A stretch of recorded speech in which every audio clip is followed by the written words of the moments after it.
બનાસકાંઠા સહિત સમગ્ર જિલ્લાના અનેક જિલ્લાઓમાં શિયાળામાં મોટા પ્રમાણમાં ખેડૂતો બટાકા પાકનું વાવેતર કરતા હોય છે। આ વર્ષે સમગ્ર ગુજરાતમાં 1,30,000 હેક્ટર વિસ્તારમાં ખેડૂતોએ બટાકા પાકનું વાવેતર કર્યું છે।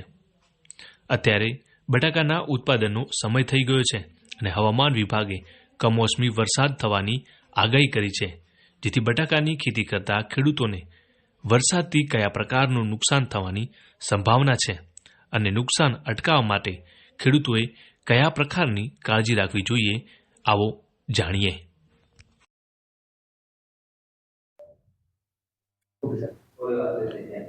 નમસ્કાર ખેડૂત મિત્રો, મારું નામ ડૉક્ટર જે.કે. પટેલ, મદદની સંશોધન વૈજ્ઞાનિક, બટાકા સંશોધન કેન્દ્ર ખાતે ફરજ બજાવું છું।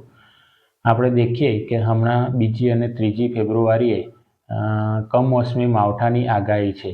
આ વર્ષે આપણે દેખીએ તો ગુજરાતની અંદર મોટાભાગે બટાકાનું વાવેતર થયું છે। લગભગ ગુજરાતની અંદર 1,30,000 હેક્ટરની આસપાસ બટાકાનું દર વર્ષે વાવેતર થતું હોય છે।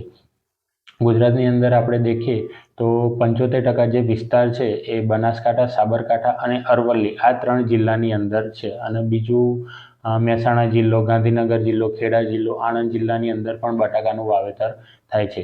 બટાકાની ખેતી કરતા ખેડૂતોએ જો મોડું બટાકાનું વાવેતર કર્યું હોય તો કમોસમી વરસાદ થાય તો ખેડૂતોના બટાકાના પાકમાં ફૂગજન્ય રોગ થવાની સંભાવના છે। તો આ ફૂગજન્ય રોગ અટકાવવા માટે જો ખેડૂતો બટાકા સંશોધન કેન્દ્રના વૈજ્ઞાનિકની ભલામણ મુજબ જો કાળજી રાખે તો બટાકામાં નુકસાન થતાં અટકાવી શકે। હવે આ જે કમોસમી માવઠું થવાનું છે તો એની કારણે ઘણી વખત પ્રશ્ન થાય છે કે બટાકાની અંદર નુકસાન થશે કે નહીં।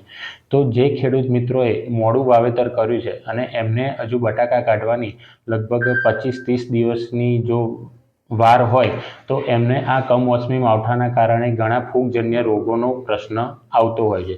તો આ જે ફૂગજન્ય રોગો ના આવે તો એના માટે એક ફૂગનાશક દવાનો છંટકાવ કરવો જરૂરી છે। એની અંદર આપણે મેન્કોજેબ છે, ક્લોરોથેનોનિલ છે અથવા કાર્બેન્ડાઝિમ મેન્કોજેબ જેવી દવાઓનો છંટકાવ કરી શકીએ છીએ। સાથે સાથે જે ખેડૂત મિત્રોને પાકટ અવસ્થાએ બટાકા આવી ગયા છે અને એમને જો કાઢવાના હોય તો અત્યારે આપણે કાળજી એ રાખવાની છે કે આ વરસાદની આગાહી છે ત્યાં સુધી બટાકા કાઢવાના નહીં। વરસાદની આગાહી જતા રહે, વાતાવરણ ખુલ્લું થઈ જાય પછી આપણે બટાકા કાઢીએ તો આપણા બટાકાના પાકને આપણે નુકસાન થતું અટકાવી શકીએ છીએ। અસ્તુ।